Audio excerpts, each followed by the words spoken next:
Hello everyone, this is Wei, and welcome to another live stream, another dev stream of OpenLive3D. And this is the day 4 that we are still working on the core module separation. The core separation have been going on for 3 days, and yes, we listed down 9 development items, and we are still stuck in the first one. It's wonderful. So, great. Uh, as we know, this is September 14, and let's go into the development items that we have. And let's have a brief recap. We already see that yesterday, on the same page, we are still in work in progress for the detailed code check and adjust the code, which we still haven't tackled the machine learning for the holistic and face mesh part. But let's get into a little bit more detail, like this, right? So this is the detail of what we have been working on. Hello, Ghostweb. Uh, uh, Nice to see you again today. Cool. So this is what we have been working on, right? So in this core function, we would like to have camera, we would like to have machine learning modules, we would like to have motion converter, interpolator, and also thread control. We know this, and we have already have these four completed. And the reason why we don't actually have the thread control is not because we haven't done it, but because this module had never been developed yet, right? So we have not developed thread control yet, which is another development item that we listed. So we will do that probably at the start of next week. Cool. So inside this core, we're defining a basically a class, right? So for this class, we're having several different functions that can be called by other modules. And we have already completed the VRM movement assembly. So right now, you can call the machine learning and get all the movement for first blend shape, and also second rotation of your VRM bone, and third position of your VRM bone as well. And we can get all of those right at, I'm not going to say right at start, but we can get all of it with just one functional call, which is great.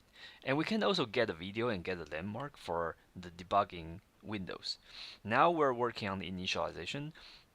Yesterday we saw the code, and the reason why initialization is complicated is because the camera initialization and camera selection is tied very tight together with our GUI, with the GUI, right? So when we select another camera from our GUI, it will directly call the media manager function, which is not a good practice, and is also something that we would like to untangle today. And the update part is also tied together. We're not talking about the configuration update actually, because for configuration update we should be able to handle that. We're talking about the update that directly related to the resources that we are trying to get, such as the camera, right? And this update is not completed yet for the same reason why initialization is not completed as well. Cool. So, uh, 3 days ago, in the first stream, we actually list down some of the timeline, right? So here we have the timeline, and now the timeline, since we're in day 4, we're in September 14, and we are still in the item 1. So let's put it as deprecated and update the new timeline, right? So the difference between uh, work and open source development is that if you're working and after you see that the timeline is delayed, which will always happen, you will do reprioritization, and then you will try to maybe remove some of the development items. But for open source development, things are different. For open source development, when the development schedule is delayed, You just delay it. You just delayed all the development schedule, right? So this is the new schedule. Are we going to do this in the weekend though?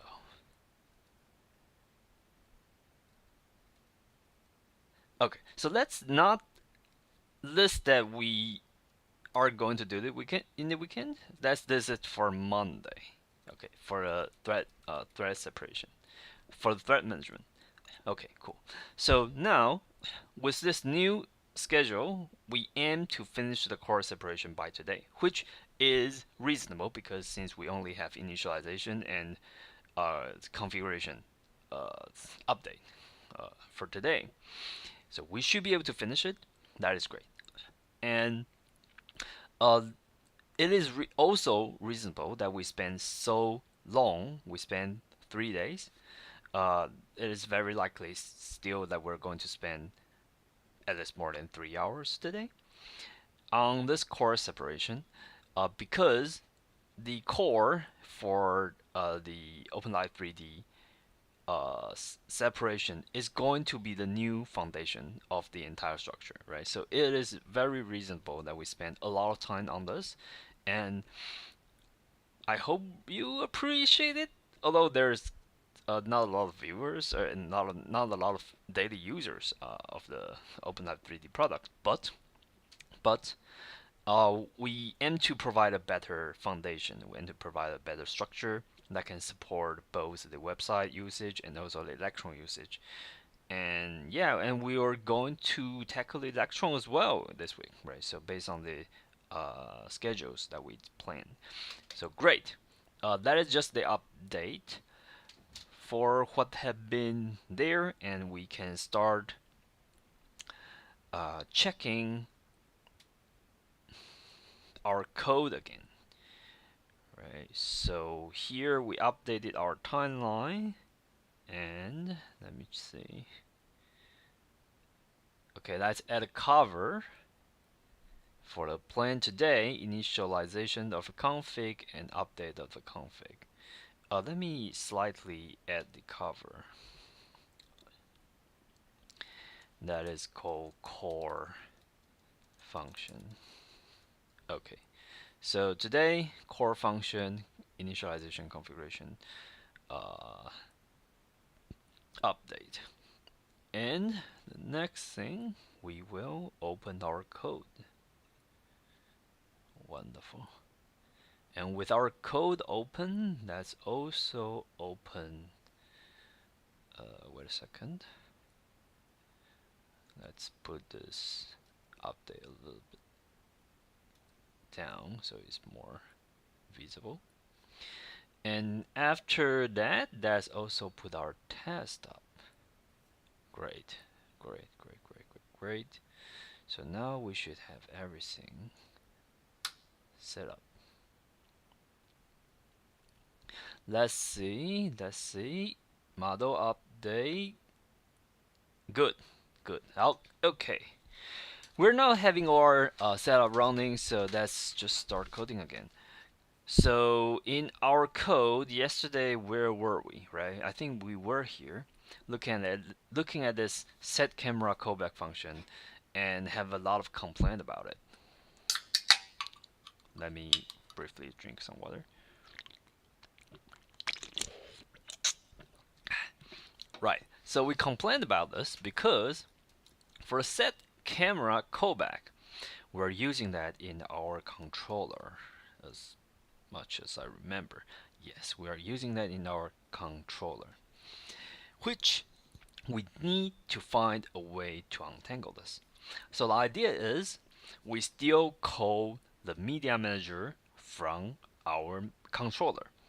That make 100% sense, right? So we still try to call our media manager with our controller, but after calling media manager and get the information that our camera is successfully set up and our video stream is successfully updated, we, instead of directly calling this GUI update from our GUI layout, instead of directly calling that, we set some parameters. Set some parameters saying that, hey, I just updated something.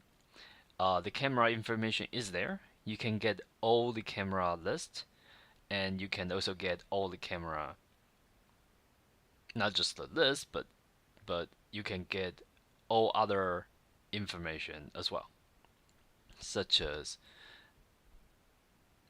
huh, okay, so you can the information is there, and you can,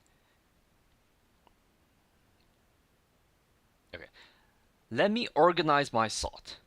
Okay, the original idea that I was thinking is that the callback is whenever the camera is set up by the controller will update some parameters in the configuration manager. And inside the configuration manager, we will check in the visualization loop. And when we try to check the visualization loop, we will see that, okay, camera is set up, is updated. And after that is updated, we should update our GUI. Right? That is just very obvious uh, idea, very obvious idea. And we need a tracker to see that if we're trying to reset the camera, right? So when we try to reset the camera, we will also change the parameters to probably like false. And then when the parameter is changing from false to true, we know that we will need to have it set up again. I think that makes sense. The reason why I paused, the reason why I stopped talking for a while, for a little bit, is because I was thinking if we should make it an event queue. I was thinking if we should make it an event queue, and we can send event into that queue, and every single module can get event from that event queue for update. And that, from the microservices point of view, that make a lot of sense. But is that a good idea? Huh. I'm not sure if that is a good idea. In terms of like JavaScript, that might be a good idea. The reason why I'm saying that it might be a good idea for JavaScript is because we all know that in JavaScript, we are having so many parallelly running processes, right? We are having, for example, in here, we're having our machine learning model running. At the same time, we're having 3D rendering. They are not even in the same thread. Even if they are in the same thread, we could still have parallel things that is going in their own tempo. For example, the visualization and also the health check is all running in the main thread, right? The 3D rendering and the health check process that is checking every second. They are running both in the main thread, but they are having different scheduling process, right? The 3D rendering is rendered whenever there is a delay for a few milliseconds. Then you will try to render a new stream. And for the health check, it's just periodically run every second. And also you can see that there is a debug string, there is a debug message, and also the FPS check that actually print out every minute. Right? So there are a lot of paralleling process running inside JavaScript, and that is just the nature of JavaScript. So should we actually have like a event queue that can send event and retrieve event for different event type? It's kind of like a Kafka. Should we?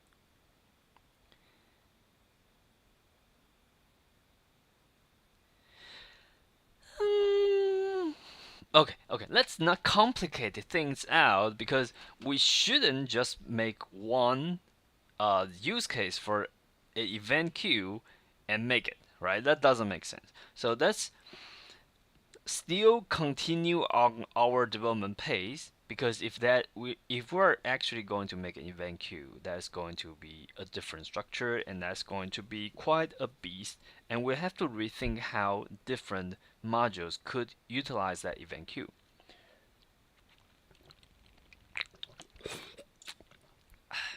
So that's continued on the original plan, which is still changing the uh, the controller after it got an update, telling the GUI that yes, something is already up and you can start render the visualization again. And we will have another check whenever the visualization is updated. The visualization uh, will pass another check that is telling us that yes, our visualization is up and running. Great. So the first thing that we need to do is to have a parameters or have some checking here telling us that the visualization is not up for our camera layout. And this is important. So let's see the create camera layout. Right, so this is camera layout. We get a list of cameras and then we try to create an options for our video select, um, which is an object that is always there. And we are trying to set different camera for it. Let's have a brief check if that camera actually work. Right, so we do have two camera. If we select this, then everything should stop. No images should be detected because that is actually just this OBS virtual camera that's not open. And if we select it back, yes, everything is up and running again. So the camera selection is working. Let's check it again.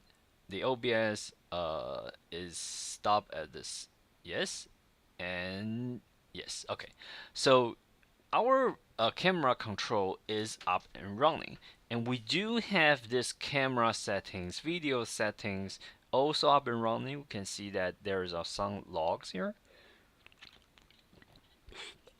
which is great. So given that this is up and running, we need to know what are the information that we need to get. The first thing is, of course, we need to get what is the current camera ID. The second thing is we need to get what is the list of cameras that we have. And these two things currently are directly obtained from our from our media manager, which shouldn't be shouldn't be how we develop this, right? So, um, how we need a place to store these two information. We need a place to store these two information, and where should we store them? Uh, the two information is current camera and also the list of camera. And I am thinking a way to do this because we have the list of camera. Okay, so what about whenever we initialize everything? Whenever we initialize everything,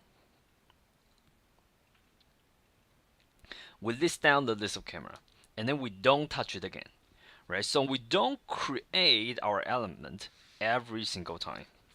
We don't create our element for our document every single time. We just set the object ID. We just set the video selection value. I think that makes a lot of sense. I think that makes so much sense. So that's let's go into the code a little bit more, right? So we're trying to get the ID, we're trying to get the name, uh, and we are trying to check if the ID equals to the current ID, and we are setting the value to that ID, which we probably don't need to do it like this. Doesn't make sense to me. Doesn't make sense to me. Why? Because we don't need this and this. We just need it here.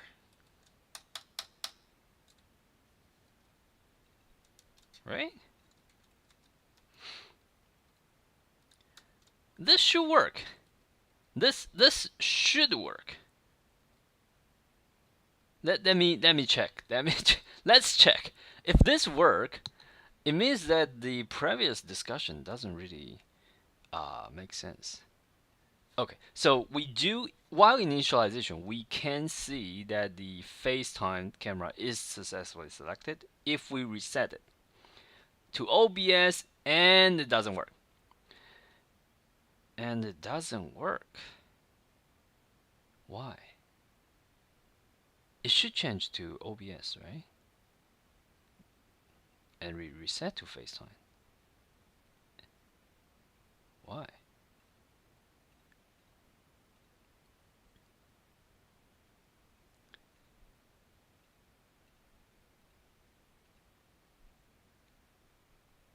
Doesn't make sense. Okay, the code. Why? Okay, let's test again. It shouldn't. It doesn't make sense to me, but yeah, things happen. And okay, so if that doesn't work, we need to figure out why it doesn't work. Because in my idea, we're getting a list of the video, and then we're checking the list one by one. If that equals to the current camera ID, which we already know, we'll set it to the ID. But it also means that this ID is the current video ID, isn't it? It should just be the current video ID. So if that is just current video ID, this function don't need to go into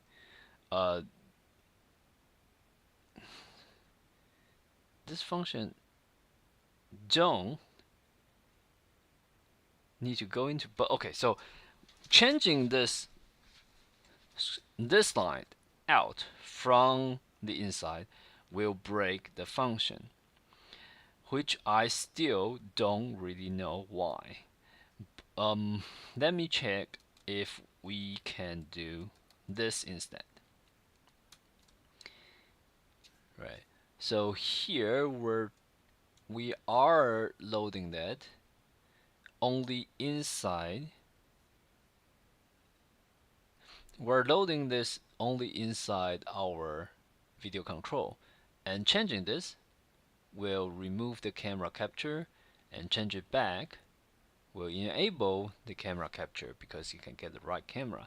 So this does work like this. But if we have this, because the current video ID will not change, and the video select will also not change. Oh, but the problem is the append child will only happen after video select value is set. So this could be the problem. This could be the problem because if the child is not appended yet, and you try to set the value, it will not allow you to set the value if that child is not set yet. So given that, if we change it to here, to like this, will it work? It should. Let's see. And we try to set the camera to OBS, and now it is disabled. I can still move my own avatar, but the testing avatar is stopped. And yes, And yes, that is the problem. So it is only because this camera function is triggered and reset whenever the camera layout creation is restarted, right? So uh, what we could do and what we probably should do is to decouple the value setting and the video ID setting. And can we actually decouple it while having that successfully running? So we are basically disabling the video selection function and let's see, in our testing world, will the video control be still at the first item? Yes, that will do. They will still be fixed on the first item whenever there is no value set, which is a good thing about our video control. So we will want to separate this create camera layout. The create camera layout should be run together right after the camera is successfully binding, which can be very early. And you don't need to be together with the SAMP camera callback. I think we also have another set camera callback here. Yes, to set the video stream. Which means if we try to decouple this function, let's copy this function and copy it again, and let's call it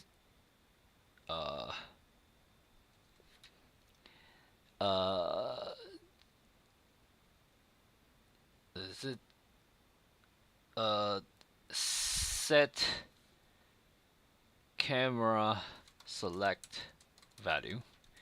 And in set camera select value, we're trying to get this one correct. We're not trying to reset it.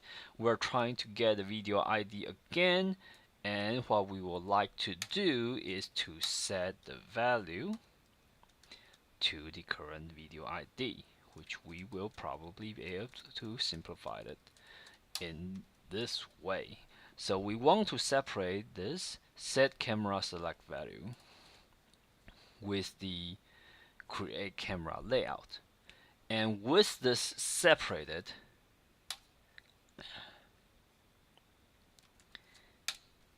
we could potentially, let's see, we could potentially put it inside our initialization when the camera is loaded.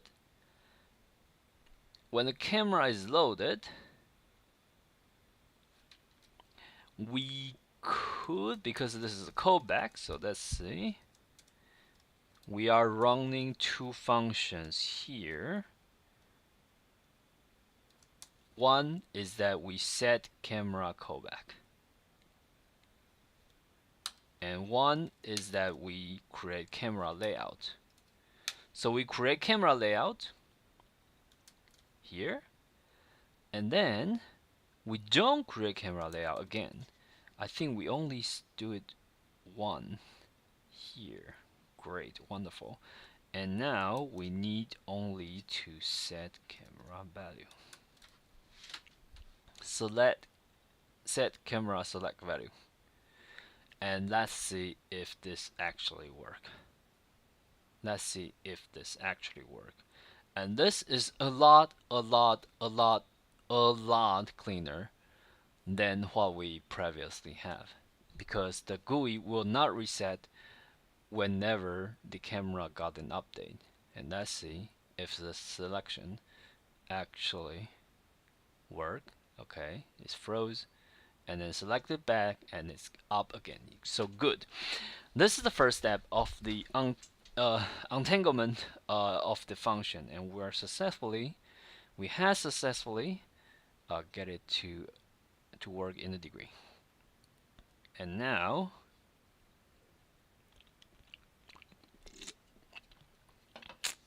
let's continue on the second step. So with this successfully uh, to this and set camera select value.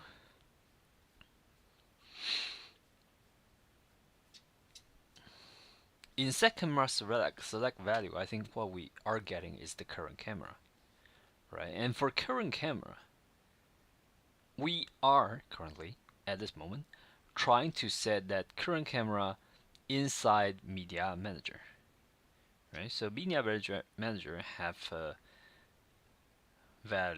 function called get current video ID, which is a long function, and we're trying to get this whenever the camera starts. But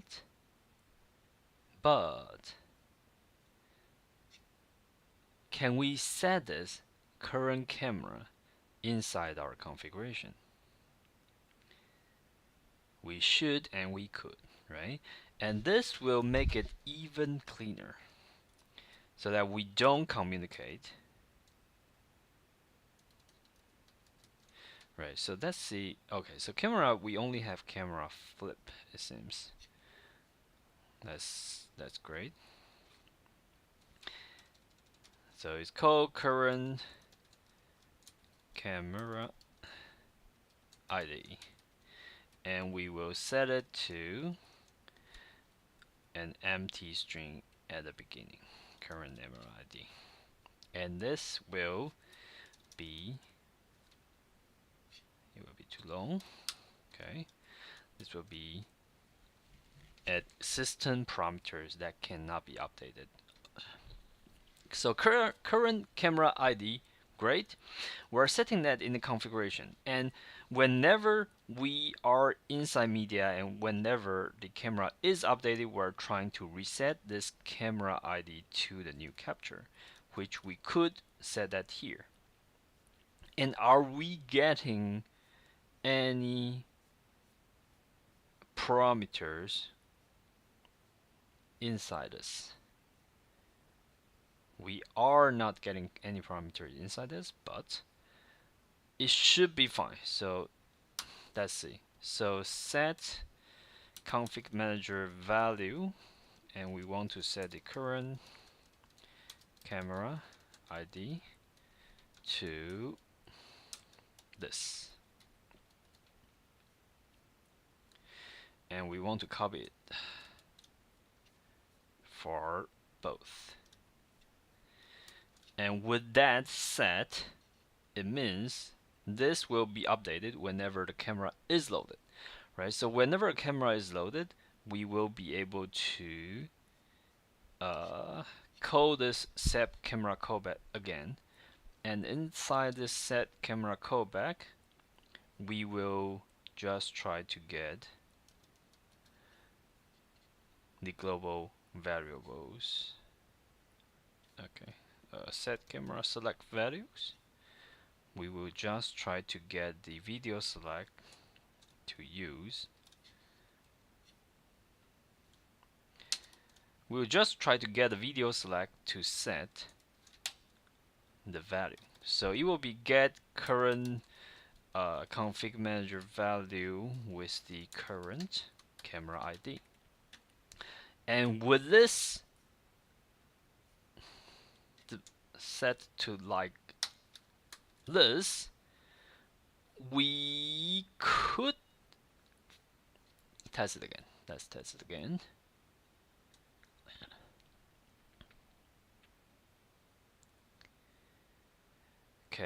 Okay, camera working, video selection, video select to another OBS video, and things will stop. And after we select the FaceTime, we can go back and let's test it again. Reset and then select back. Yes. After select. Okay, wonderful. So the video control is working. Is it what we need? Is it what is enough? Is this enough for our untanglement? Okay, So set camera callback. So when we know that camera is updated,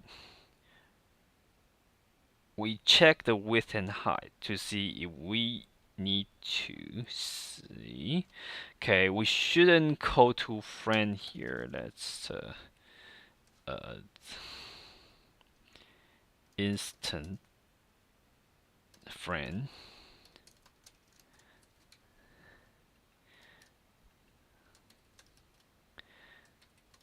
Okay, so this is a little bit more efficient, and we are set the video select to the current camera ID and reset done. Cool. So another problem that we know, we discussed yesterday, is this reset done. This shouldn't be look like this. This shouldn't be look like this. But if we just disable it, will it break everything? We need to know if this will break everything. We need to know. So if we disabled it here, will it break all the code? That will always be true. It will always be okay. Let's see if that will, because now we are not updating the camera selection function every single time. So whenever we reset the camera, we know that this will stop and the camera will not update it. When we select it back, this if it work, when I select it back, it means that things are fine. And things are going well. The select back is actually working. So okay, and we're not getting any error. So which means this entanglement is successfully working, and we don't need this anymore. In fact, I think we can directly return this.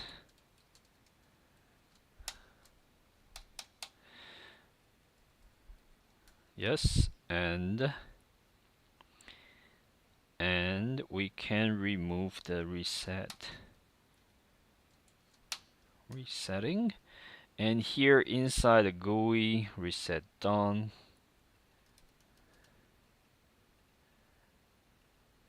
Yes, we removed it. And do we call this function anywhere else? Let's reset and check. Okay. The model flight a bit because I was drinking water, but let's see if we had this video select and select it back. Okay, so let's reset it again, because that model flying away is a bit worrisome. I was worried that it might not be because I'm drinking water. Okay, it seems like it is fine. And whenever I reset, I'm resetting all the files. So this should be fine. And let's see it again. OBS virtual camera, this is empty. FaceTime, we're getting our face again with everything up and running and good. So great, so wonderful. We are getting the entanglement up. So do we need a callback then? Because with this setting,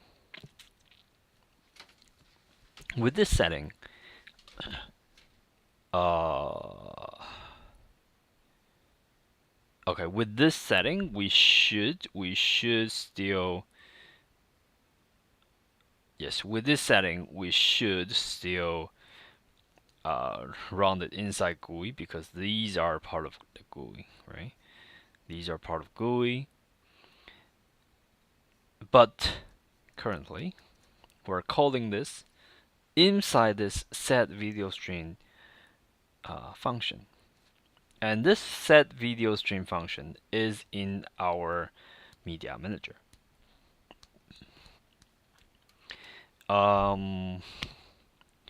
Should we first of all simplify our start camera and set video stream function? Okay.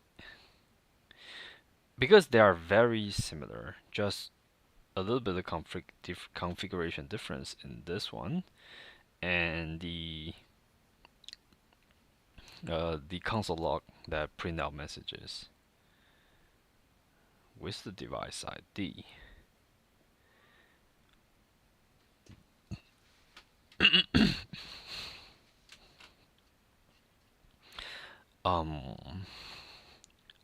I don't. Okay, so simplifying code is not our target, so let's not think too much about this. The idea that we're currently thinking is the callback, right? So do we need a callback? So unload data callback, which means whenever the video string is set up and running, we have the callback. We are checking some value, and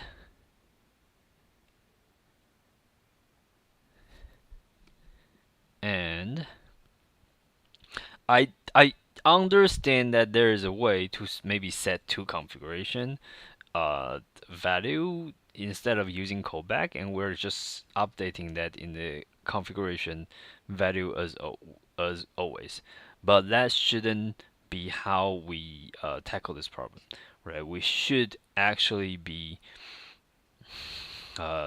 directly, if we're directly using the callback, we should try to reuse that callback as much as possible. So although we have successfully untangled this set camera callback to the camera layout correction, which is making our framework more efficient already, there are still problems when we try to set it. So that's C. That's just list down what should still be untangled. Otherwise, this could be it.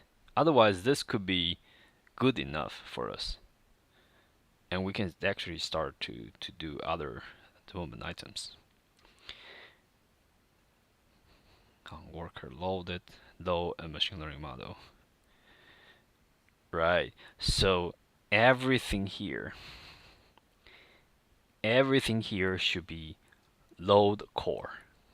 Right. This is what, or initialize core. Right. This is what we have been talking about. And this is the layout, create layout, right? So we know. Okay, so we create layout first. The reason why we create layout first is because only after we create all our layouts will we have the video control debug string, right? So this is important for us to like set the camera bundle together with the debug, and also this is important for us to select our camera as well. So we need the layout to be created, and the layout creation will need our initialization configuration. The configuration is far more important than everything else. These are all known fact, and we understand the importance of it. But then when we're trying to load machine learning model and also load camera, can this be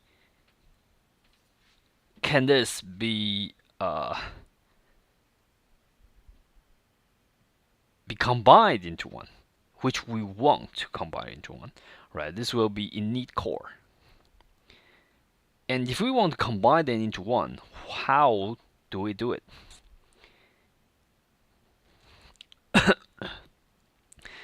And hopefully, we don't need a callback, right? Currently, we're using a lot of callback. We're using a lot of callback, and this is the input function. I understand it. On worker result, we are sending.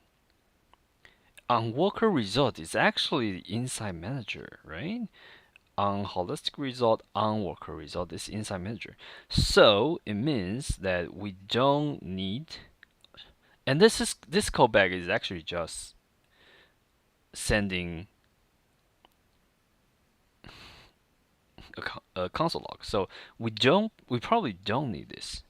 Okay, so let's check the load ML model. Start camera, we already checked it yesterday. Let's check the load ML model. It's probably inside landmark manager. Yes, it's inside landmark manager. And here in load ML model, we are initializing 2 workers. Right, so these 2 workers is using the worker functions that is default created by default, and we are getting the holistic workers and face mask workers, which is here.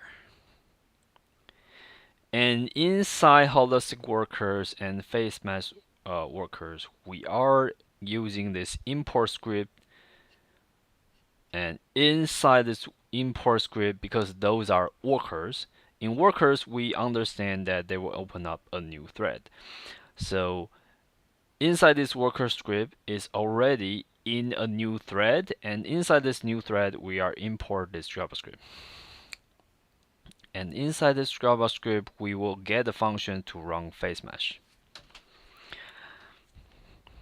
Okay, this is all understandable. Right? So we're getting this load file, and we will get the file. And also for some of the local file you will try to obtain, you will get the file here inside data and also WASM. By the way, for anyone who actually tuned in, I figured that there are actually some members or some viewers. Please just type in the chat whatever you are looking for in the stream, so that we can better interact. If you have any feature requests, if you want to understand more what I'm currently doing, let me know. Otherwise, I would just go through the code and try to move forward with the development process. Cool. So we all understand that this worker is code and the landmark manager is already inside the core. Right. So the next step, what we would like to do is probably to move these also inside the core. But we failed it once already. We failed it once because previously I tried to pack these face mesh, no, not the one, the face mesh function and also the holistic function inside a nested folder other than the first layer folders, and they cannot be loaded correctly. So we could try it again. And we should have time to try that again today. But let's handle that later. I think we should have time. I think today we should have around like 5 hours maybe? 4 to 5 hours of development time. And we should have time to tackle almost everything that we imagine. Going back, we want to package this as one function. Init core, like what we discussed before. So inside this, we are using onWorker result for the low ML models. So let's see it again. Low ML models on result, and we are binding the holistic workers messages with the result, and we're binding the face mesh workers with the result as well. And landmark function is actually defined before our manager. right? So these are all good news, which means, first of all, yeah, we might need to separate these after, but let's see. We can define the initialization of core as init core, which will not need any callback, and then separate these and these. Low VRM, they're separated, so I understand it.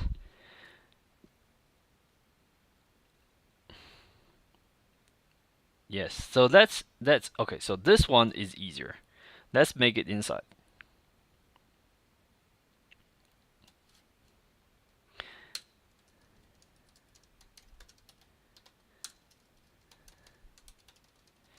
This one is easier. Let's make it inside here. And we can check it. We can check it. Let's see if it works. Okay, the control manager is not saved.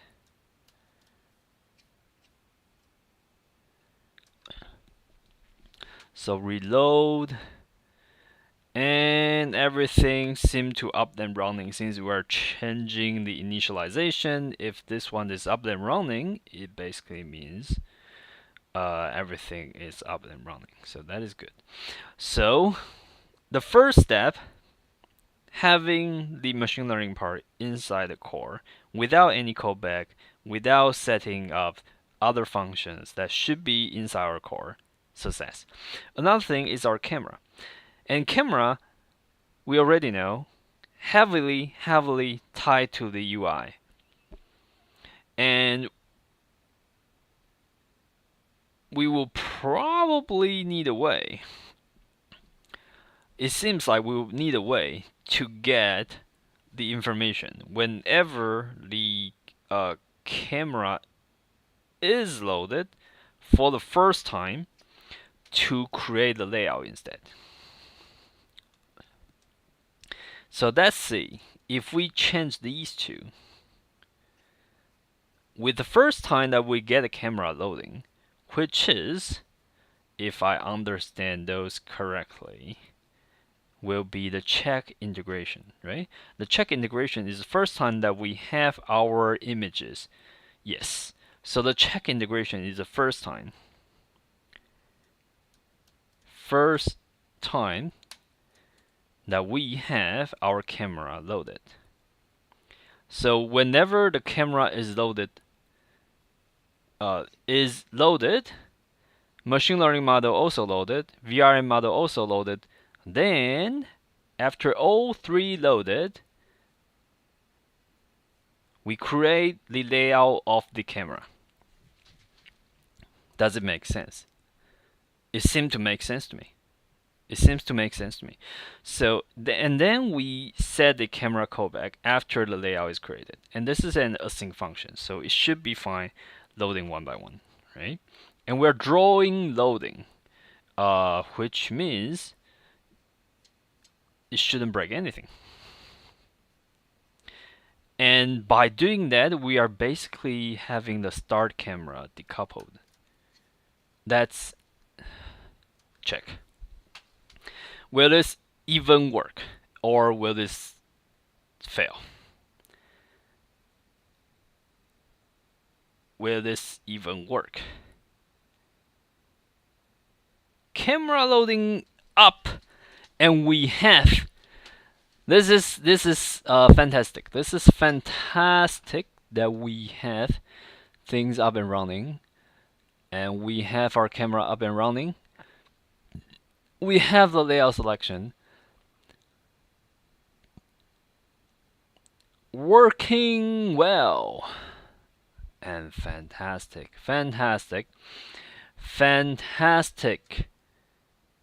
And we can remove this, and we can change our media start camera without the callback even. We change the camera to unloaded data. Let's change to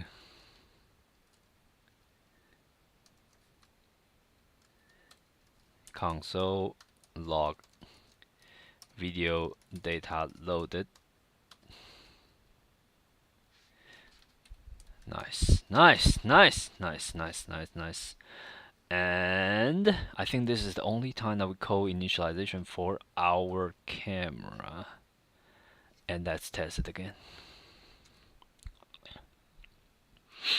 And we got an error, unexpected, media 50. Okay. It's probably 50.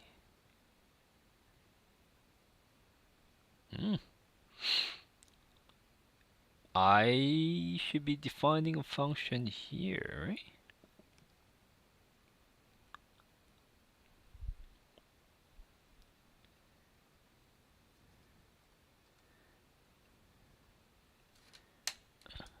What about this? It shouldn't make any difference.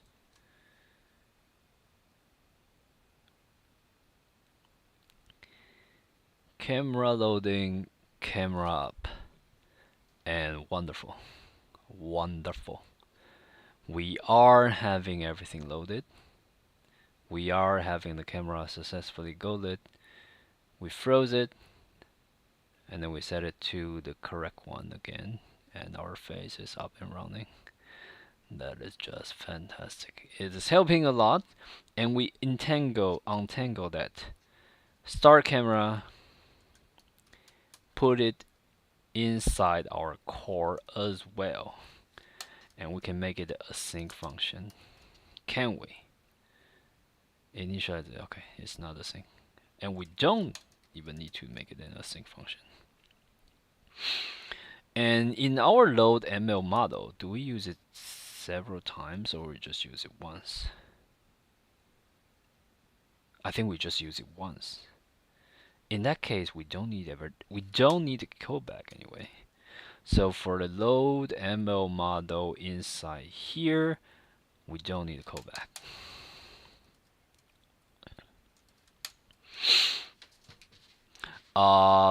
Although we don't need a callback, let's console log it. Okay, let's see. Console log holistic model connected.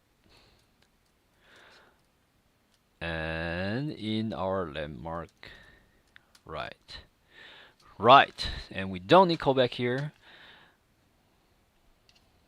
And this is the first time we load our ML model, and should be the only time that we load our ML model, because we shouldn't initialize our worker cries, otherwise we'll open several different threads. And this should work, and it seems like it is working. Which is fantastic.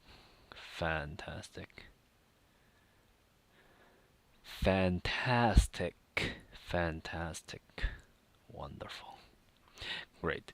And since we're having almost everything up and running, we're having the initialization of our core also pack into one.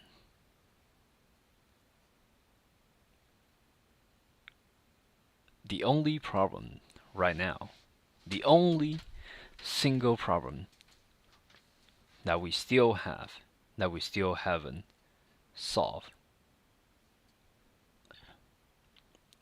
is inside Media Manager, inside set video stream callback.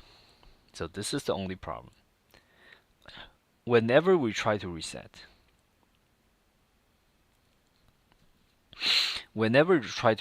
another video, we are stopping the capture, we are stopping the stream. Those are good, those are great. And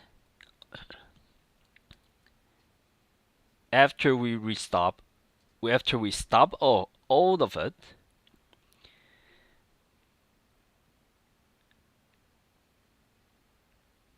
whenever we get it done, we have a callback that inside our GUI manager, let's see the GUI manager again.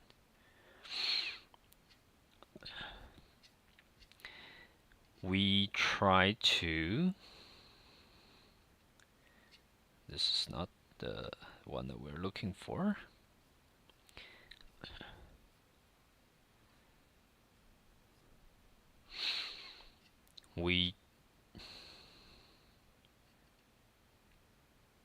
Okay, this is in a good state.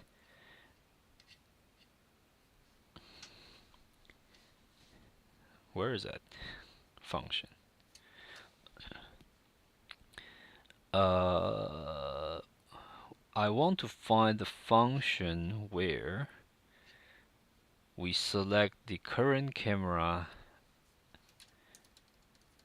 ID. Okay, so we set camera callback again. So this is the problem. The problem is here. Set camera callback again. When do we code it? When do we know that we're having our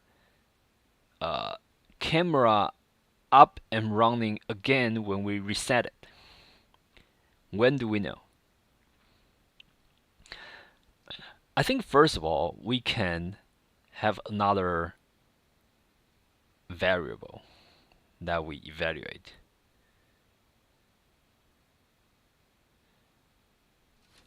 Okay, we can have another variable that we evaluate.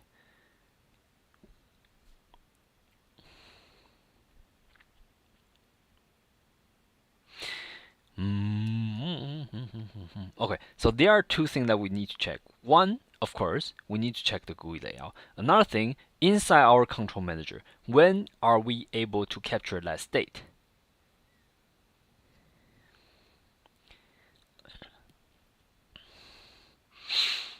When are we able to capture that our image is, our video stream is up and running again? And this image up and running again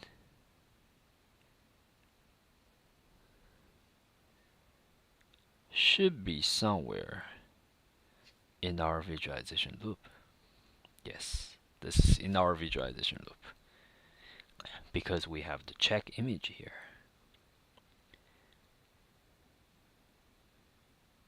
And this is interesting. Can we check our because if we have it here, can we check our manager for the ML loop?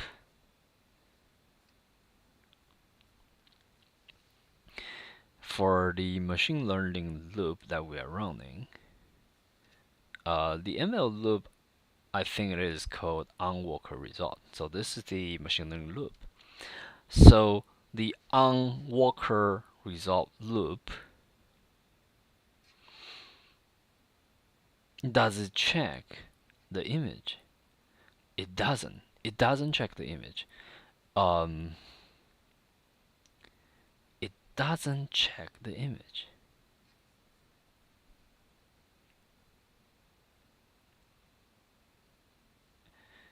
Why? What? It doesn't check the image. Then how did it run successfully? Is it related to the meta key? Okay, so if we are not able to get the data, okay, whether we get our data or not, that is fine. Get meta key. And we will run our pulse image. Okay. So we keep sending information to our worker. We keep sending information to our workers using this pulse image function. And let's see where this pulse image function is. It is probably inside our control manager. Let's see the pulse image function. It is interesting. Okay, this is interesting. We have So many different mechanisms for this one. And we had to get. Okay, this is get ML model. Is this re? Okay, this is low ML. Okay, so this we're getting the ML model. Yes, it can either be the holistic model or hand tracking model. Good, and then we are post message with our metadata and image. And image. So where do we code this pulse image? It's very important. Or we need to check if this image contains anything. And we're already posting that out, right? Because get capture image can be an empty function. Let's see. Let's see. Now we're having image data, but this can also return null. I think this can return null, right? How do we make sure that we're always getting information in the worker? I think we should have something to evaluate that, right? So let's see in our workers. These are the initialization. We are on message. We're getting event. We are checking the data for the meta key and also image. So we're checking if we have image here. That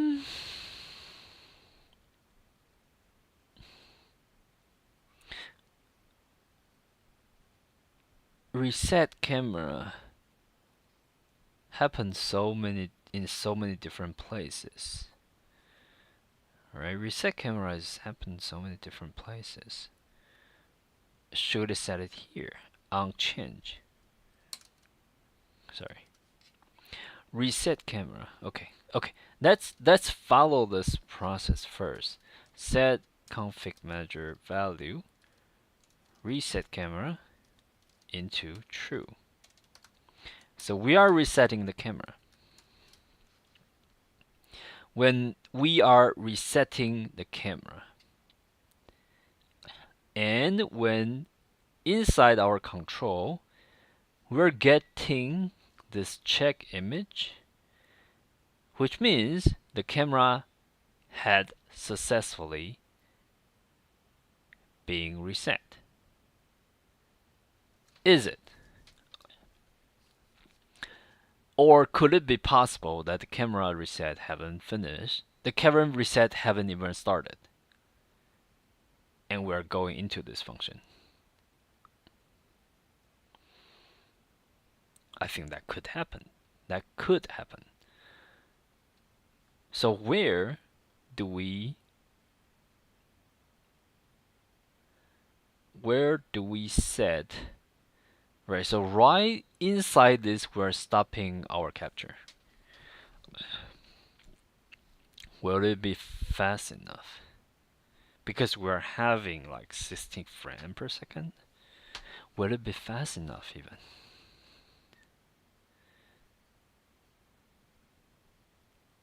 Okay, whether that will be fast enough or not,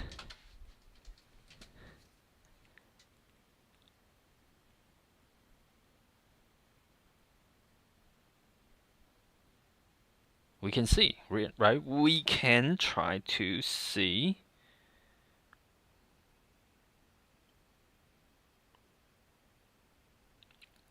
Okay, the problem is not using callback to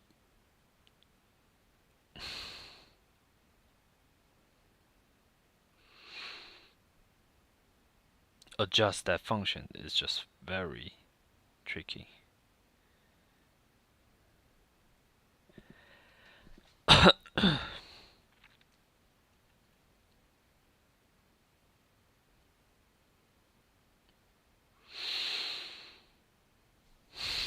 Yeah, not using callback to adjust that function is tricky. We could do it here though. We could do it here.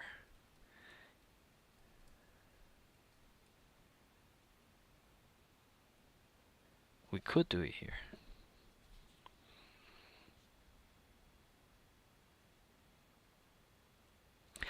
We could do it here.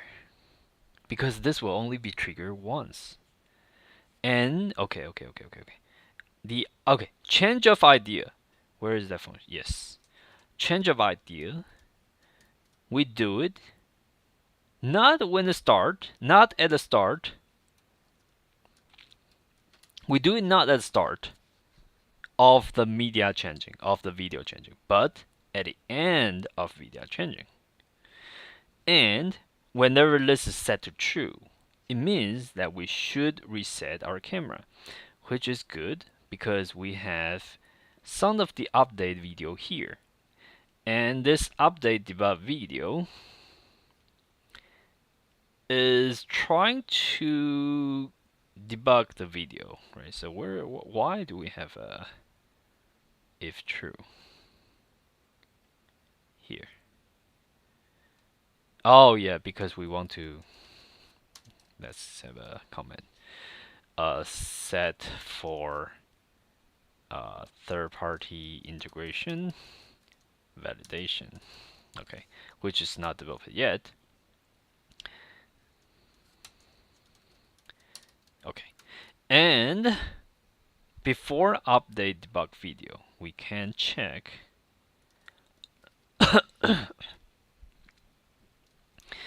we can check if we should update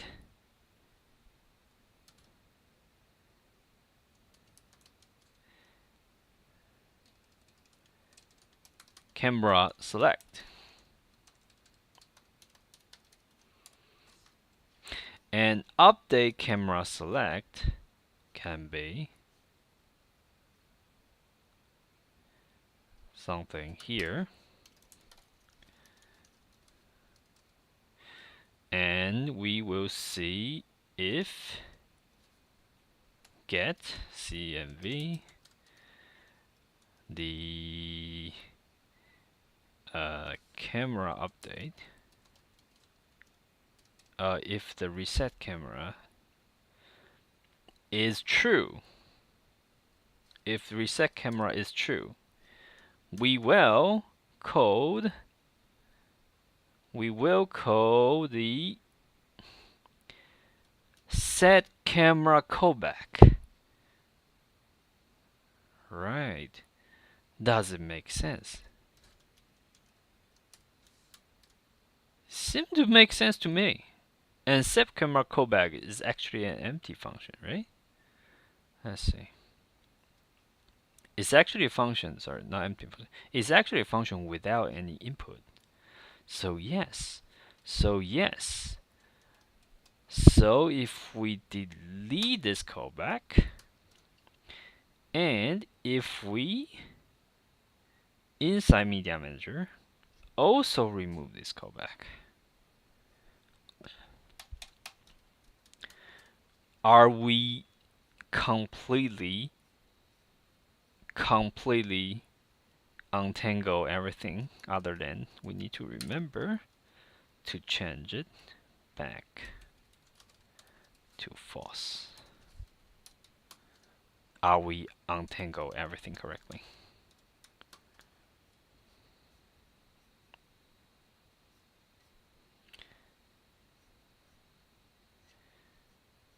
Is it good? Let's see. Oh yeah.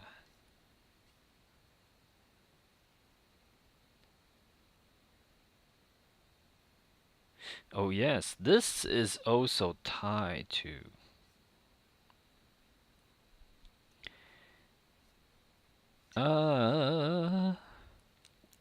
that's not up. Let's use update.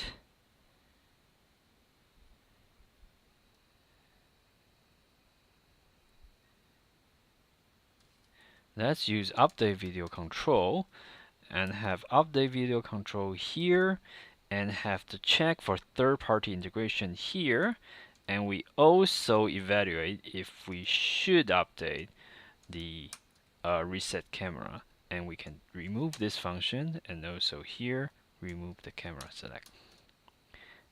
I think this is better because the third-party integration should work on both, right? So with this code, with everything saved, test it.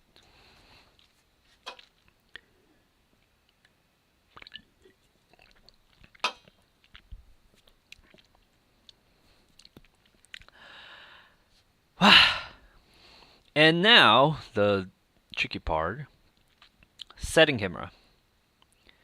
We are setting camera, the camera size has changed, and we set it back to the correct one.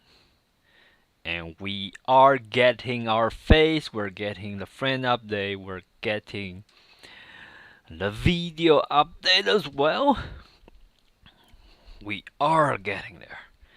We are getting there. We are getting there. We are getting there. Other than having the set video stream here is still a little bit weird. Because we're trying to directly control the video. But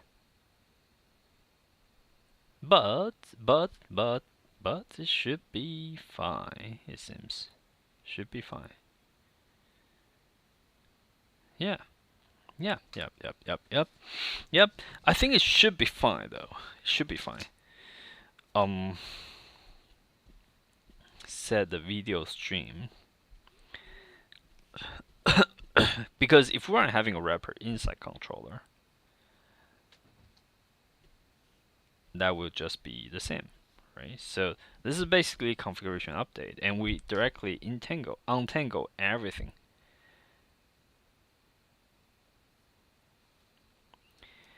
So yes, set video stream is something that we might not be able to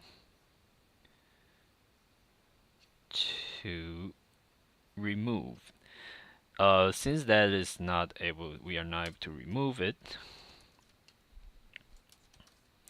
Okay, core update set video stream config is actually ID. Is that it? Is that it? Is that it? Anything that we haven't finished with the current separation? I think it is good. I think it is good. Okay. Of course. The thing that the code that we just discussed is not finished yet, because the machine learning part is still inside the website code, which we'll want to put it into the core as well. But if we're just considering the core itself in terms of functionality, I think we have everything, and I don't think there are things that we are missing. Let's go through the code again. We are setting the mood. We are having the mood here for check. The mood, we are testing it, but that should be fine. That should be fine. We are export rotation. We're having a move map. We are updating info, which we'll update that for our 3D rendering. And we are update our mood, update our brief position, update the VRM movement as well. And these shouldn't be any problems. I will argue that maybe update position the update brief could also be inside update position as well, right? I think this could make sense as well. An interesting part is that we're using this clock epilepsy time, and this clock epilepsy time could sometimes bug out and keep moving in the same directions, even though there is a sign for it. So should we change this or not? I think this is the problem when we're trying to set the brief. But most of the time, that should be fine. most of the time it will probably be fine. And we're having ch here, we're having, okay, so let's make the change then. Having the brief offset here, we should have the default XYZ before we change anything anyway. And we have the Y here for our brief update, offset update. Okay, so we're changing our brief together inside our position. I think this will make the code a little bit cleaner.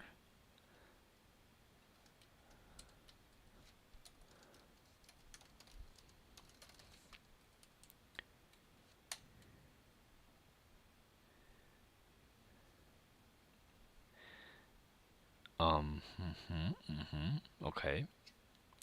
Okay, update position, update brief. We don't update brief here. We just update position. Okay, good. Now, update position, update VRM movement, initialization, get meta version. Okay, so this meta is not the metadata that we defined. This meta is the VRM version that we will need. Okay, so that is good. That is good. Low VRM. Yes, low VRM function should probably be in the different places, but VRM function will not be inside core, right? So we don't need to worry about it. And go down, and go down. These will be the health check. Machine learning health check Q, visualization health check Q. We're all using the global configuration to do the update and also the state. These should be inside another file called health check, but we don't need to worry about that too much. We don't need to worry about that too much. Do we use a Q elsewhere? Let's see.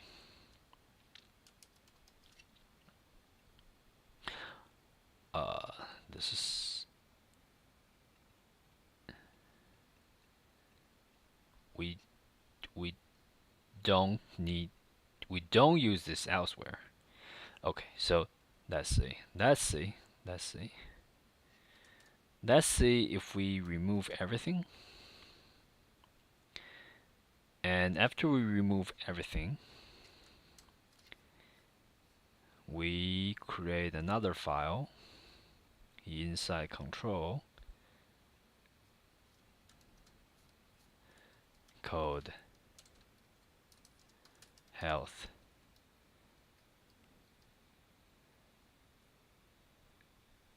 manager, and we code it health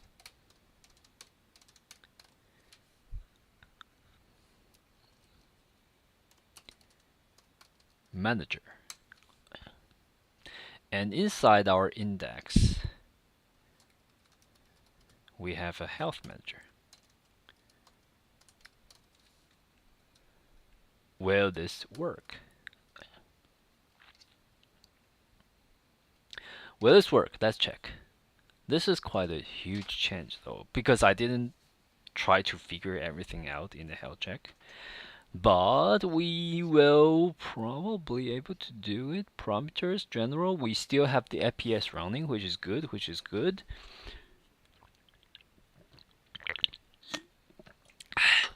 And we need to wait for 1 single minute to see if we got an FPS update here. If we are able to see the FPS and such things updated here in the log, then yes, I think we're good to go. Let's wait for the system value. Yep. Good. Okay, so although this health check is actually not inside our plan to improve the system, but yes, we are getting the FPS value update, which is great. It basically means that we are having the health check code up and running outside of our yes, outside of our control manager, become the health manager, and we just based on what I'm seeing here. Yes, just based on what I'm seeing here, all the functions should be inside itself, or all the functions should be inside the GUI. There is one function in the log that we want to pause. But the log is here. And we also have the POI here. Is that a good way to manage it? Or is it very bad? Should the log be inside the core? Or should the log be inside the surface? And we're trying to pause the log and pause the POI there.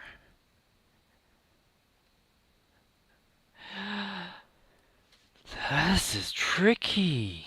This is a bit tricky because okay, this is tricky though. This is very tricky. This is tricky because we actually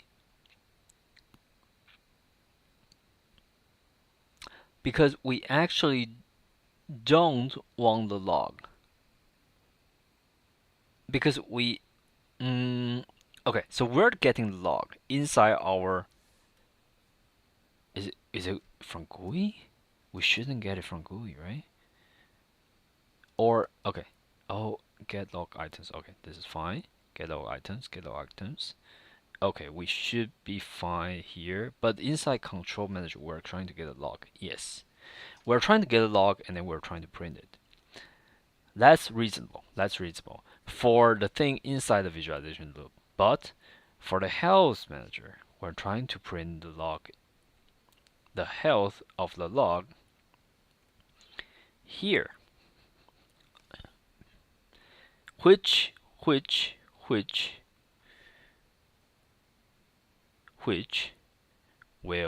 definitely cause problem. And we shouldn't do it. So first of all, let's check if we change the order. Like this, will it still work?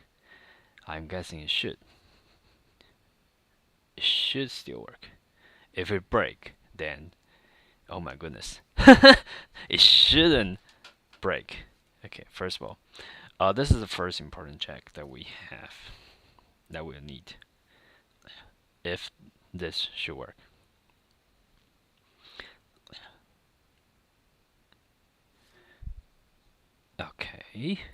Okay, we are not getting any problem here. And we should see in the prompter we have the FPS logit, and we are waiting for after 1 minute mark we are seeing the print log. Before that, because we need to wait, let's see if we can change this pause log. Getting these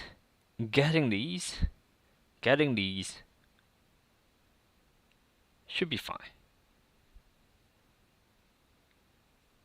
But the pause log for each update to new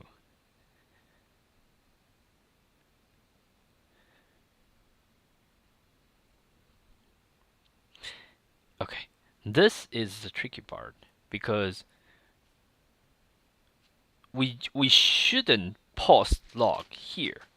Or we should have another function that can be called. We should have another function that can be called here.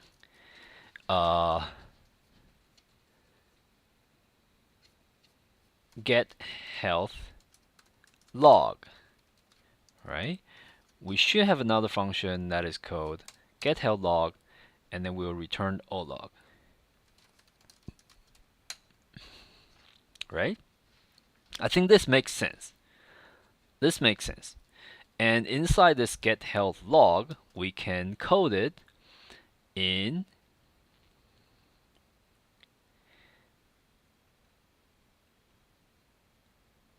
inside our control manager. And the control manager can get health log. But we need to check if the print log actually remove everything. The print log is visible, is trying to get the element, is trying to update the information inside the element. Log item is visible. Log item is inside key is not detected. Okay, yes. So we need everything inside this key. A little bit trickier, but okay. So we need to merge the get log from the log and also the get health log from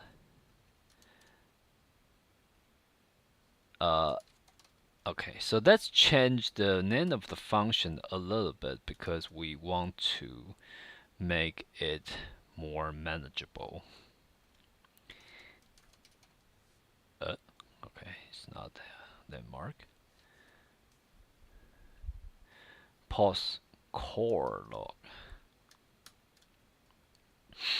Okay. And do we had it several times? Post log, no, we just once, which is nice. Log, post core log, current keys, nice. And we want to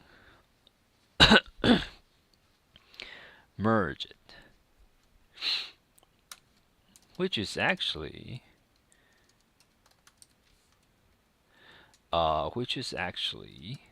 should be pretty easy. Get health log, get core log, and we call another get log function here.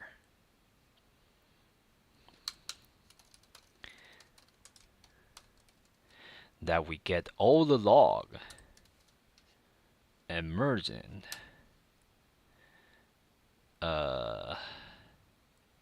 together. So we can code it all log.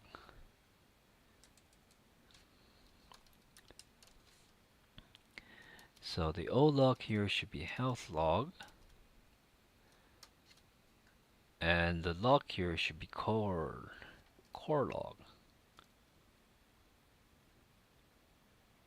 or current keys, it doesn't matter. Okay, so here we should define the function called O log equals to key, no, equals to get health log. With the get health log, we then merge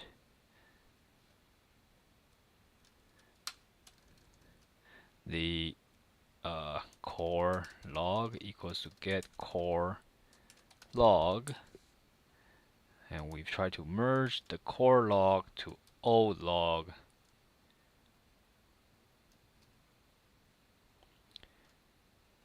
Core log, and then we return O log. And here we post all the log. Are we saving all the functions and then we restart to see if the log is correct? So In that case, what we just changed is this one. And we have the APS update since that this is running. We have the face update since that value is running as well, which is great. Which is great. It basically means the logging is up to date. And yes, and yes, and yes, this is wonderful. This is wonderful. And do we, in this case, had everything correctly running?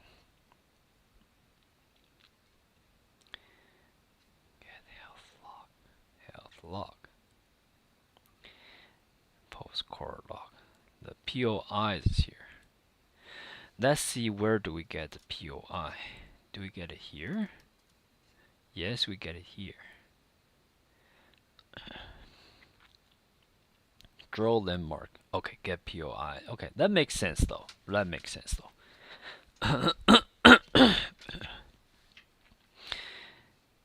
Health log, core log, merge it together. O log, get O log, get log. Let's code it get O log then.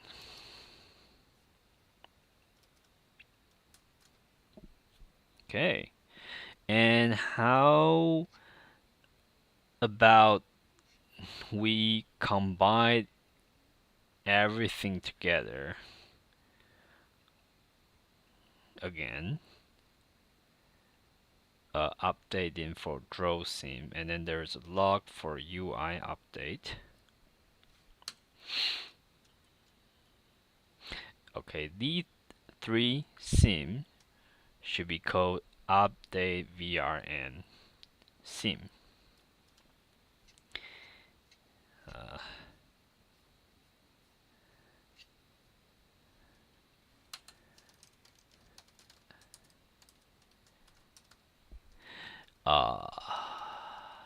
Right. Right. Current VRN, and then update information, and then draw sim. Should update video control, update video sim, and then we print the log.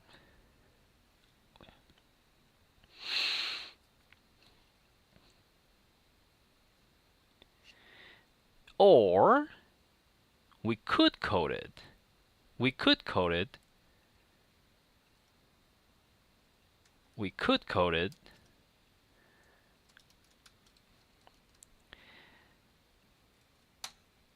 update log and had everything packed inside this.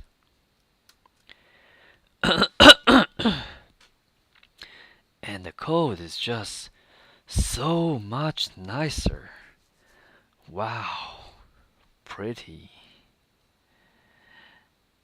And yeah, now we just have the VRM mood update together in the manager. That should probably be somehow moved to a different place someday. But that's too much of a problem, I guess, because yeah, we have a lot of mood related function, and we have a lot of. Okay, so there are two things that we could potentially separate it out: mood control, yes, VRM control inside VRM as well. So these two, hopefully, we were able to separate it out in another day, which we would not do today. So just before we lose focus, which we always do, before we lose focus, we need to check, go back to the PowerPoint file. We need to check what is not.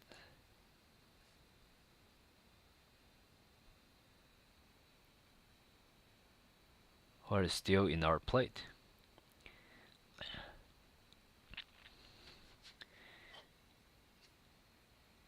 Let me see the PowerPoint file.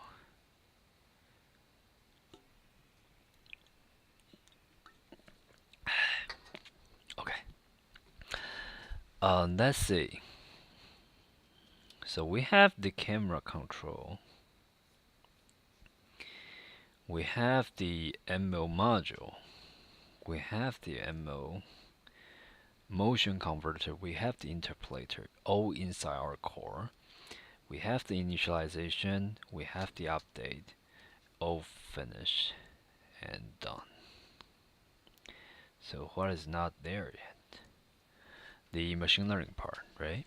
Okay, so let's try to get it to the machine learning part, and we can update our cover to done. The ML workers. Okay, so now we are already beyond our schedule. We just reset our schedule in the beginning of the string, which we decided that we are going to have this whole day still doing core separation, and we are pretty much completed the core functions that we think we will going to tackle today, and they are all finished. That is wonderful. And now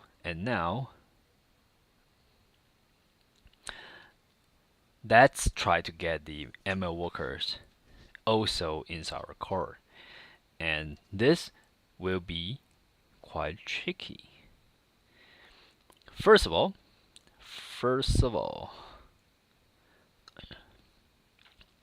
let's copy everything. Let's copy the face mesh because okay. One thing first. Whenever the config manager is loaded,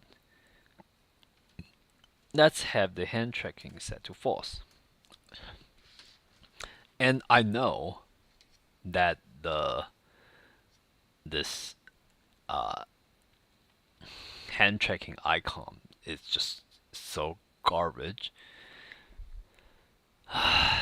Yeah, the hand tracking icon is so garbage, I have to change it someday. Maybe I will try to draw something tonight, because I draw it by myself, right? So that's why that's why we can understand why the icon is so garbage, because I draw it by myself. So we have to think of a way to try to improve that as well, but probably not in this string. Okay, so sorry. So back to the hand tracking, still set it true. Before we change the icon, we will probably still set it to true. The reason why I'm thinking of having that as false is because we understand that some people don't have a good PC or laptop. And for those people, when they're trying to open up the OpenLive3D and they are directly having hand tracking, which is 4 times slower than the facial landmark detection, they will think the program is laggy, and this is what we want to prevent. However, without a proper icon that tell the user what is fast and what is laggy and what is not laggy, we will not be able to actually tackle the problem. So let's set it still to true right now, and do the thing that I just mentioned, which is copy face mesh inside the folder. So I will open up the folder, and let's copy the face mesh in the OL3DC. And now we are seeing that in our core, let me see. Okay, in our OL3D folder, we're having this face mesh. If you are seeing that in the on the left, having this face mesh folder here. Great. So this is just a direct copy. Even if things doesn't work, we can still go back to it. And now we need to check some of the files. First, the workers will try to load the corresponding face mesh JS. Shouldn't be a problem. Then the manager shouldn't be a problem. Config, GUI, we don't need to care about these. Health check, we solve it. Log, yes. And now inside the OL3D core, we want to check the landmark manager. Yes. Inside landmark manager, we are initializing two workers. And for the face mesh workers, now what we would like to try is to set it as like this. We're having another layer called OL3DC, and we can check if this will even work, which I'm guessing it will not work. Let's see. Are we getting it working? Are we getting it working? Are we getting it working? Okay, so how do we check if this is actually working? We need to check the network. What? Why network, you might ask? The reason why we're checking the network is because we want to know where are we loading the face mesh model. Okay, we load the JS. We load the OL3D data inside the folder. That is JS, OL3D, face mesh, the WASM as well inside the folder. Okay, so this directly work for. That is fascinating. We are achieve something that I thought we were not able to achieve. Okay, cool. So it means if we remove this folder, which we change the folder name basically means remove. So now you should see that the face mesh folder is changed to face mesh old. It basically means that we're removing that folder, right? So now we restart everything again.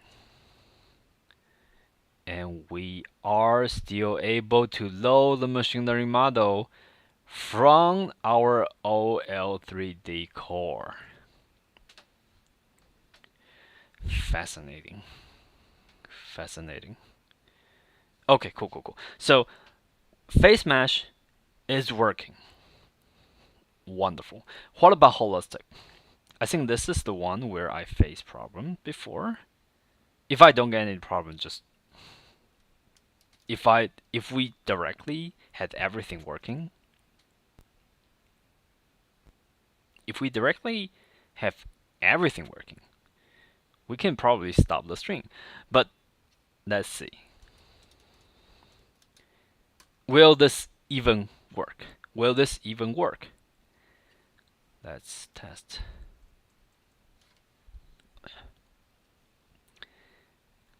Okay, we are still using the face mesh model, which is working. We know it. And then we are going to do hands up. And we're loading some model in. Are we loading that in the correct path? We are having our hands. We are getting holistic. We are getting OL3D. We're getting that from the network. We're getting OL3DTF. OL3, that just worked. What the heck? I thought it won't. Why did I thought that it would not work? Because it didn't work before. And now it just worked. Huh. Interesting. Interesting. Okay.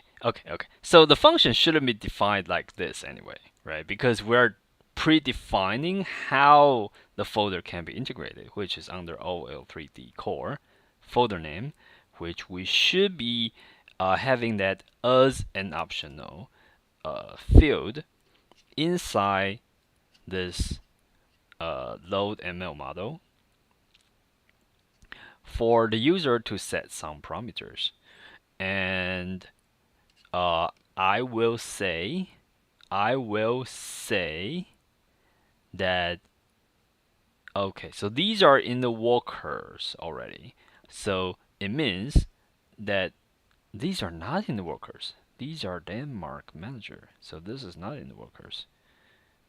Huh.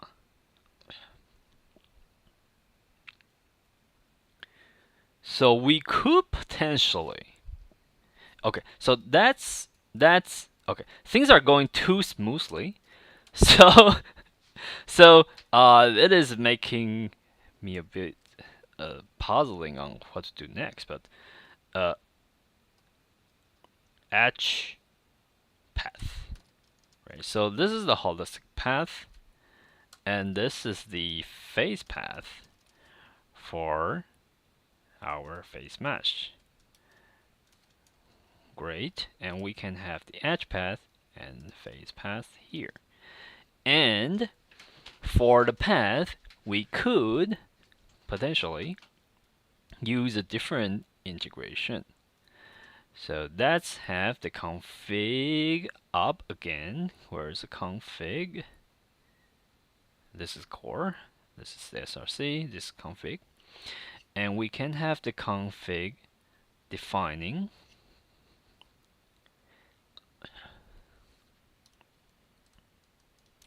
the integration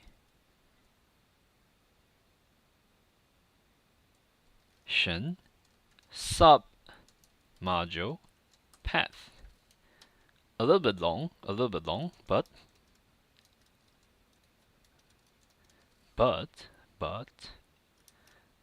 the naming is very correct.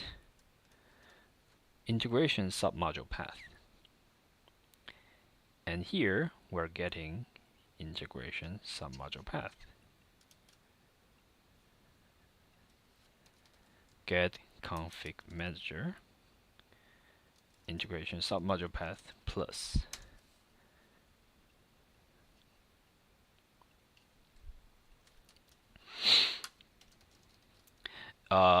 interpath ipath plus. Will this work? Integration sub-module path config manager OL3DC, everything integrated. Let's check.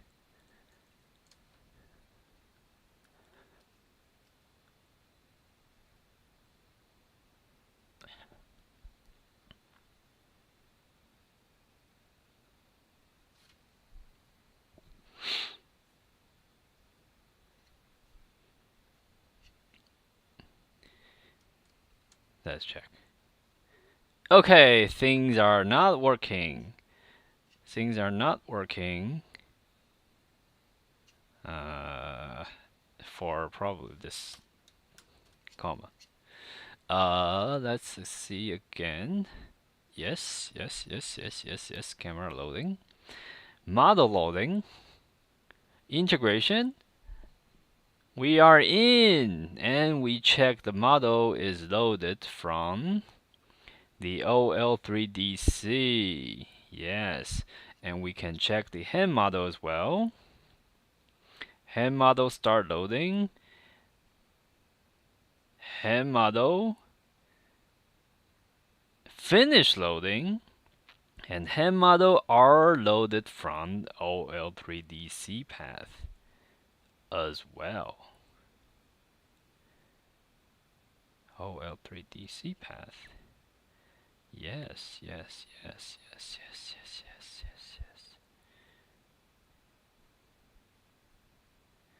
That's nice. That's nice.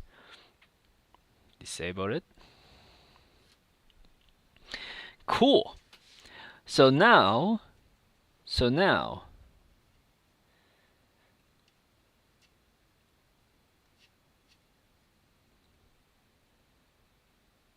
So now we sorry, let me have another check to prevent that we are celebrating too fast. Let me change the folder name of the holistic as well into holistic old and refresh all the tests again.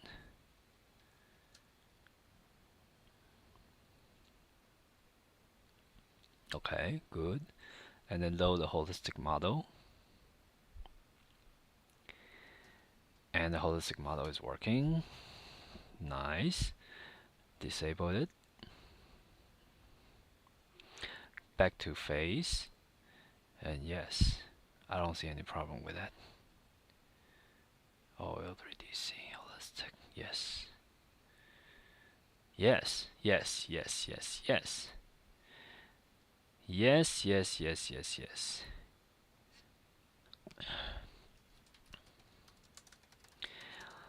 That is fantastic. Now we could remove these two folders. And oh my goodness, is our code clean?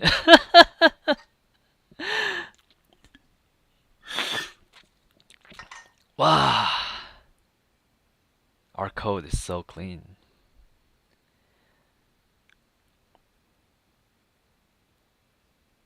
Okay, it's not that clean. We still know, just by looking at this control manager, we know that we should probably still separate the VRM model loading and also the mood control into a different files, right? So this is what makes the controller, just by looking at the controller, is not as clean as we would like it to be.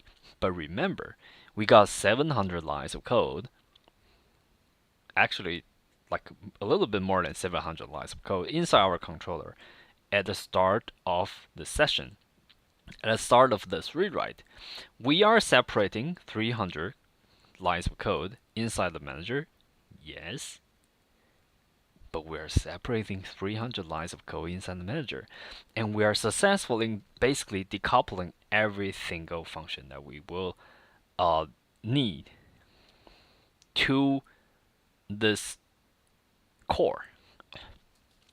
Although I would say that the integration is still not perfect because some of the functions are still scattered.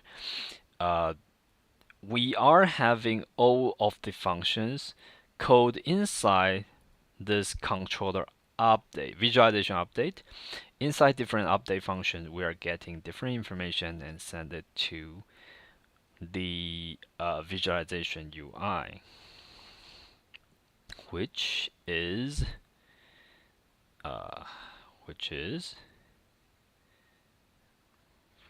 here, right? So we're still sending information here, but inside our UI, we no longer directly code any function inside core. We're coding all the functions inside our controller. So all the integration can be done inside controller without touching the UI. So this is just fantastic. Fantastic job. Fantastic job, I would say. Just amazingly done. Is there anything that we still need to do? Is there anything that we still need to do in terms of separation? Because we have all the core inside the we have all the machine learning inside the core as well. Is there?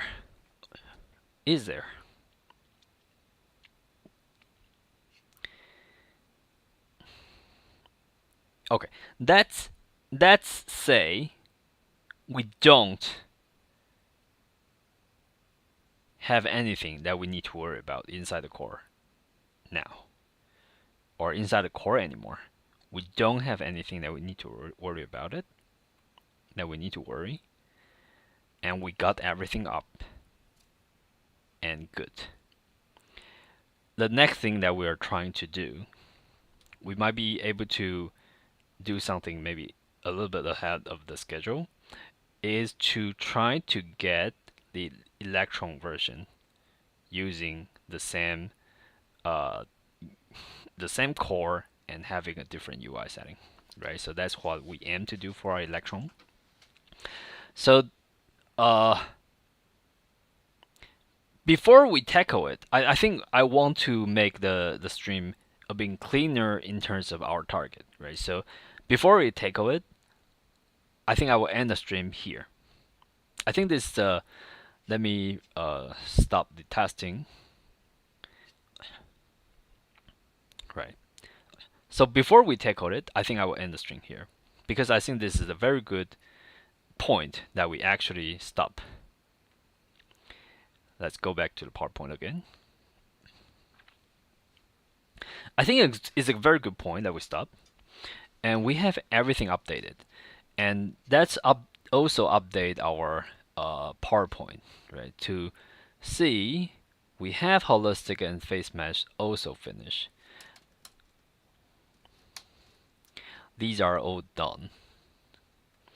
We have the detailed code check. We have adjust the code.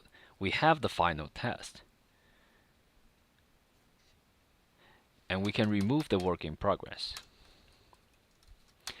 So this is what we have accomplished, right? And we have the timeline set like this. And maybe we can do a little bit for the Electron UI test as well. But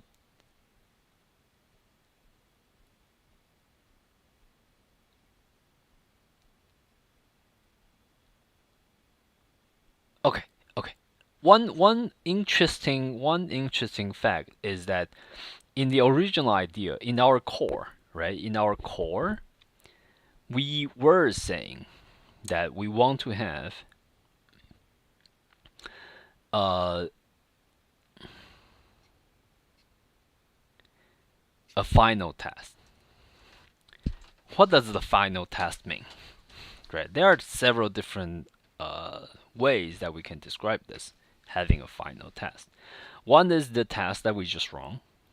We're testing it, yes. And we could potentially, in the core itself, have another test. Not functional, but, and not unit test, because, yeah, I'm too lazy to write unit tests. But, having a separated landmark detection test that can open up a website. Okay, so let's make that a stretch goal then. Let's make that a stretch goal. Let's don't worry about that too much at this moment. Right, so for today, I will call it a day. I will call it a day. I think this is the best thing that we can do. Call it a day is good. We have successfully separated the core.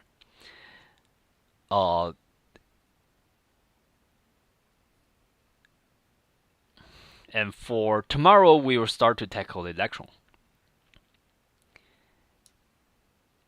And since we are having less development time today, I think what we could potentially do is to also try to tackle the thread separation tomorrow, right? So let's balance it out. For tomorrow, we'll try to tackle more. But for today, let's call it a day. And although I will end the stream right here, what I will do is that I will try to study for some of the thread separation and for some of the Electron part, what we will need to update. So we can be more efficient tomorrow to try to tackle more, right? Although I will be end the stream right here, right now, I will try to be more efficient and I will actually try to study offline. Cool. So yeah, let's do it this way then. And see you, everyone. I think we're having a very efficient and very good progress today. So yeah,